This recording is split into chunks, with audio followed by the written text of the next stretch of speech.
Hello engineers, welcome to my YouTube channel engineer Rajau. तो जैसा कि मैंने कहा था कि मैं मॉक के रिगार्डिंग वीडियो बनाऊंगा। तो इसके दो पार्ट्स होंगे एक्चुअली। फर्स्ट में मैं मॉक एनालिसिस और मॉक से पहले प्रिकॉशन क्या रखनी है और किन चीज़ों का ध्यान रखना है, वो डिस्कस करूँगा। और जो सेकंड वीडियो आएगा वो मैं मॉक अटेम्प्ट करके दिखाऊंगा। एक्चुअली पूरा मॉक अटेम्प्ट कर पाना तो पॉसिबल नहीं है, बट जो बेस्ट होगा वो मैं ट्राई करूँगा। अ, आपको हिंट मिल जाएगी कि कैसे अटेम्प्ट करना है। तो चलिए शुरू करते हैं। तो, ये मेरा इंट्रोडक्शन है, आप देख सकते हैं। अब मॉक के लिए गाइड करने से पहले मैं अपना 2024 का जो मेरे मॉक्स थे मैंने वो स्क्रीन शॉट्स लगा दिए हैं। तो यहाँ पे आप चेक कर सकते हैं। ये जैसे ये 1 to 15 टेस्ट हैं। जैसे ये आप देखोगे तो टेस्ट नंबर 1 पे 131, 121, 142, इस तरीके से 132, 128, 124, 125। तो ये आप अगर आपको विजिबल होंगे तो आप चेक कर सकते हैं। इसके साथ साथ आप रैंक भी देख देख सकते हैं।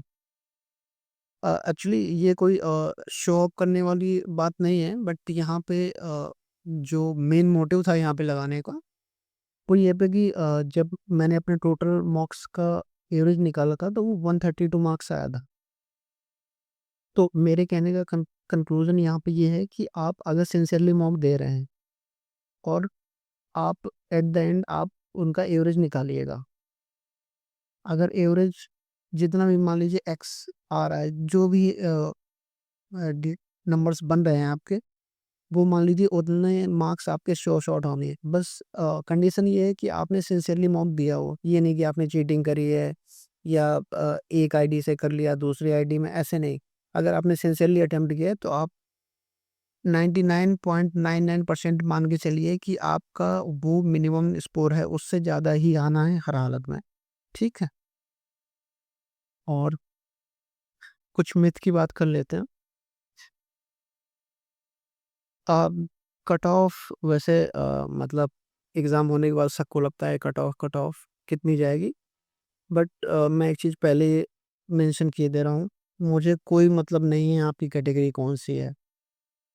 आप चाहे यूआर हो, चाहे ओबीसी हैं, चाहे एससी हैं या एसटी हैं, मुझे कोई मतलब नहीं उससे।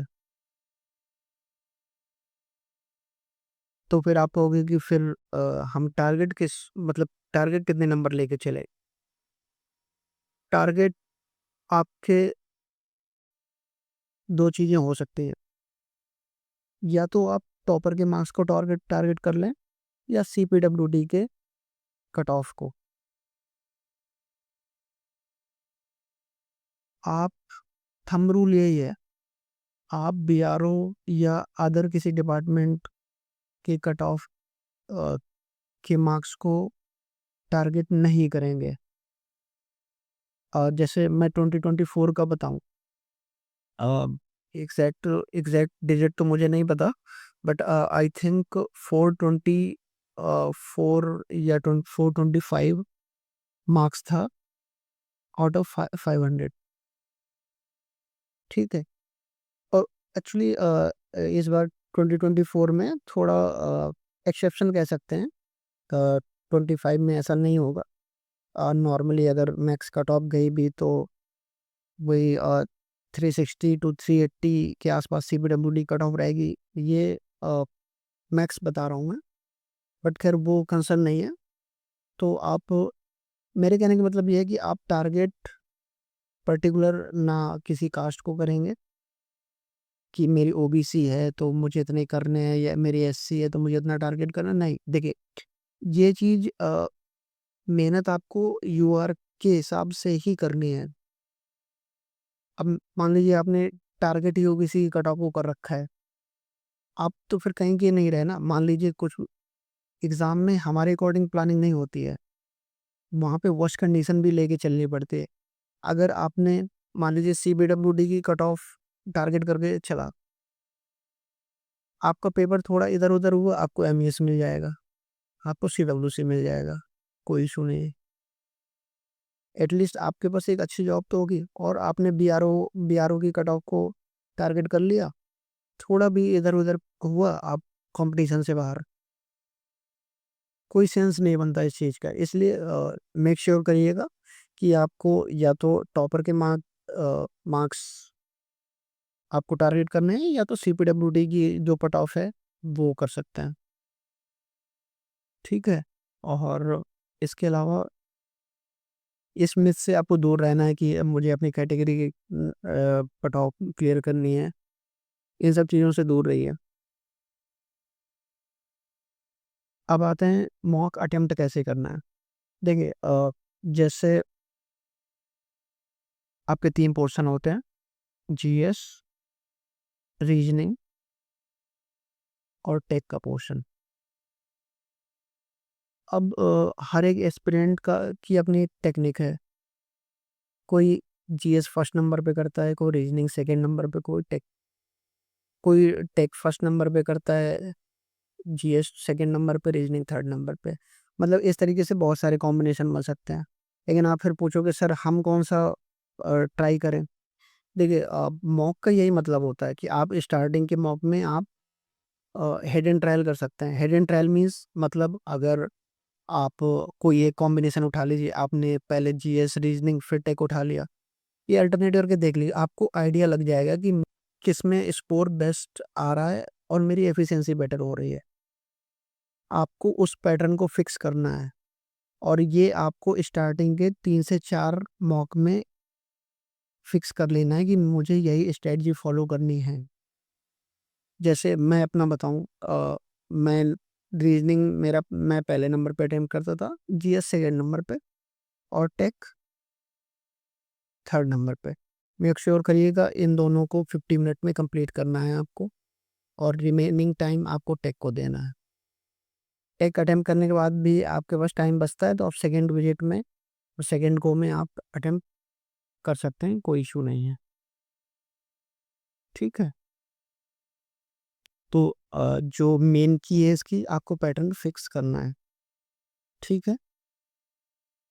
और उसके बाद मैं नेक्स्ट वीडियो मेरा मॉक कैसे अटेम्प्ट करना है वो मैं बताऊँगा बट अभी मैं यहाँ पे एनालिसिस की बात करता हूँ क्योंकि दोनों वीडियो कंबाइंड नहीं हो सकते क्योंकि मॉक अटेम्प्ट करना ये अपने आप में एक खुद लेक्चर है। ठीक है? तो जैसे मैंने ये एक मॉक अपना स्क्रीनशॉट लगाया हुआ है। अब इस स्क्रीनशॉट को लगाने का लॉजिक क्या है? आपको यहाँ पे 2 चीज़ें चेक करनी है। देखिए स्कोर आप अगर आपका स्कोर अच्छा आ रहा है तो आप मोटिवेशन के लिए ले सकते हैं। बट अगर आपका स्कोर कम आ रहा है, डीमोटिवेट नहीं होना है। और दूसरी चीज़ मॉक मॉक लगाओगे आप, उसमें टॉपर के मार्क्स दिखेंगे आपको। वो लगेगा 200 में वो 185 लिए बैठा है, 170 लिए बैठा है, नहीं देखना है आपको। ये सब वो बंदे हैं एक आईडी से अटेम्प्ट कर लिया, दूसरी आईडी से फिर अटेम्प्ट कर लिया, क्वेश्चन पहले ही पता थे, तो इनसे दूर रहना है।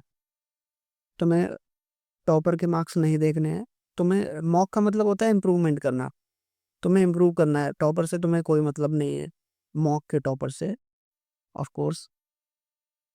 उसके बाद आपको मेन फोकस करना है एक्यूरेसी पे। ध्यान रखिएगा आपकी एक्यूरेसी वर्स्ट कंडीशन में भी बिलो 80% नहीं होनी चाहिए। ये मैं वर्स्ट कंडीशन बता रहा हूँ। अगर आपकी एक्यूरेसी 80 से नीचे है तो आप कंपटीशन से वैसे ही बाहर है, ये मान के चलिए आप।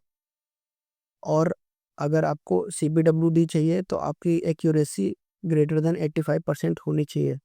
अब जैसे किसी को अगर नहीं पता तो मैं बता दूँ एक्यूरेसी क्या होती है। एक्यूरेसी आप ऐसे समझ लो अगर आपने 100 क्वेश्चन हैं, चलिए 200 क्वेश्चन है, उसमें आपने 180 अटेम्प्ट किए और आपके 160 तो करेक्ट है लेकिन 20 इनकरेक्ट है। तो जो एक्यूरेसी निकलेगी अ, हाँ, तो ये जो आपकी एक्यूरेसी निकलेगी वो 20 बाई सॉरी 160 बाई 180।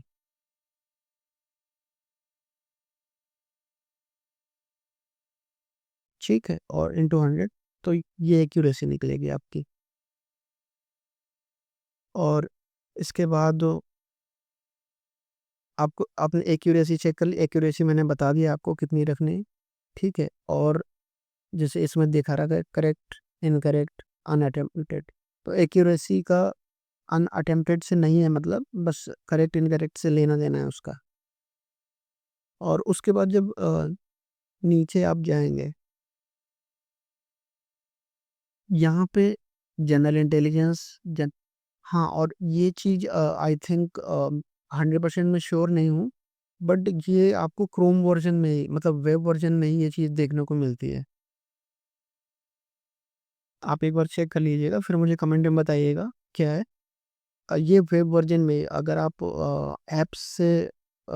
ऐप में दे रहे हैं मॉक, तो आई थिंक ये चीज़ शो नहीं होती है।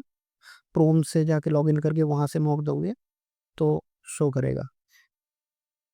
ये मैंने बस डेमो पर्पस से लगाई। यहाँ पे आपको दिखाएगा स्कोर कितना है, अटेम्प्ट कितनी है, एक्यूरेसी कितना है, टाइम कितना है। टाइम मेन यहाँ पे फोकस आपका टाइम ही है। टाइम ये दोनों मिक्स करके 50 मिनट से ऊपर नहीं होना चाहिए। जनरल इंजीनियरिंग भी देख सकते हैं, और एक्यूरेसी का मैंने आपसे पहले को बता दिया, ठीक है। एक चीज़ यहाँ पे मैं और ऐड कर रहा हूँ, हालांकि वो मैं नेक्स्ट वीडियो में भी कवर करूँगा। जब हम पेपर अटेम्प्ट कर देते हैं, मॉक अटेम्प्ट करने के बाद जब हम एनालिसिस की बारी आती है, तो वहाँ पे जैसे मान लीजिए कोई क्वेश्चन है, तो टेक्स्ट बुक ये प्रोवाइड करता है कि यहाँ पे इतने परसेंट, मान लीजिए 30% मतलब जो एस्पिरेंट है वो क्वेश्चन को करेक्ट किया। नॉर्मली मैं कहूँगा कि अगर वो 5 to 8% तक है, इससे बिलो, तो आप उस क्वेश्चन को एनालिसिस में इंक्लूड ना भी करें तो कोई इशू नहीं है। बट मेक श्योर करिएगा, कई बार क्या होता है कि टॉपिक इम्पोर्टेंट होता है बट वो थोड़ा सा अलग होता है, तो एस्पिरेंट उसे रीड ही नहीं करते, जिससे वो जो परसेंटेज है वो कम हो जाता है। तो इस चीज़ का थोड़ा ध्यान रखिएगा कि अगर वो टॉपिक इम्पोर्टेंट है, अगर वो 5% बिलो भी है, तब भी आप उसे कर लें, वो ज़्यादा बेटर है, ठीक है। और फिलहाल तो इसमें इतनी है। और आपको इसमें एक जो मेन चीज़ है, मैं जैसे मैं भी मॉक देता था, तो मुझसे मेरे साथ ये बड़ा इशू रहता था कि जैसे मान लीजिए मैंने कोई क्वेश्चन अटेम्प्ट किया, मेरे आते हुए क्वेश्चन बड़े गलत होते थे, मतलब बड़े नॉर्मल से क्वेश्चन वो स्ट्रेस की वजह से गलत हो जाते थे। तो ये आपको मेक श्योर करना है कि आपने मॉक दिया, कोई क्वेश्चन इस बार आपको लगता है कि बहुत नॉर्मल सा क्वेश्चन है, हलवा सा क्वेश्चन है, तो वो सेकंड जब टेस्ट हो ना, तो उस चीज़ का माइंड में रखना कि वो चीज़ गलत ना हो। वो अगर देखिए जैसे मैं एग्ज़ाम्पल दूँ, जितने भी सीपीडब्ल्यूडी में इस बार 2024 में जितने भी गए हैं, 2024 या 23 या कभी भी, जो स्टार्टिंग के सीपीडब्ल्यूडी में जितने भी कैंडिडेट्स होते हैं ना, ऐसा नहीं है कि वो सब एकदम मतलब टैलेंटेड है, या जिसकी फर्स्ट रैंक है वो बहुत ज़्यादा टैलेंटेड है और जिसकी 70 रैंक है वो कम टैलेंटेड है। नहीं, नॉलेज 19-20 ही है। बस प्रॉब्लम कहाँ हुई है, इसने ह्यूमन एरर बहुत कम की है, कंपैरेटिवली इसने ह्यूमन एरर ज़्यादा की हैं, जिसे हम स्ट्रेस की वजह से बोल देते हैं। तो इस चीज़ का आपको ध्यान रखना है, मॉक में आपको इसी चीज़ को कंट्रोल करना है, ठीक है? और बाकी आप मैं यही कहूँगा कि मॉक के स्कोर को लेके ज़्यादा परेशान ना हों। और कई बार होंगे कि आपके बैचमेट या लाइब्रेरी के साथ में कहेंगे कि मेरा इतने स्कोर आ रहा है, मेरा इतने स्कोर आ रहा है, ठीक है, कोई बात नहीं। अगर आप आपको उससे कुछ पॉजिटिव चीज़ें मिल सकती हैं या कुछ नॉलेज अगर वो शेयर कर सकता है तो ले लें, लेकिन उस चीज़ का स्ट्रेस ना लें कि मेरे इतने नहीं आ रहा है, और पॉजिटिव रहिए। और कुछ टाइम बाद ये वीडियो अपलोड होने के बाद नेक्स्ट डे ही मैं मौका वीडियो भी अपलोड कर दूँगा, और आप लोगों के लिए आई थिंक हेल्पफुल रहेगा। और अगर इसमें कोई भी आपको क्वेरी है तो आप मुझे अ, कॉन्टैक्ट कर सकते हैं, और कोई भी डाउट है तो आप यहाँ यूट्यूब में कमेंट सेक्शन ओपन है, आप वहाँ पे कमेंट कर सकते हैं, और वीडियो को प्लीज़ लाइक करें, सब्सक्राइब करें एंड शेयर करें। हाँ, थैंक यू वेरी मच।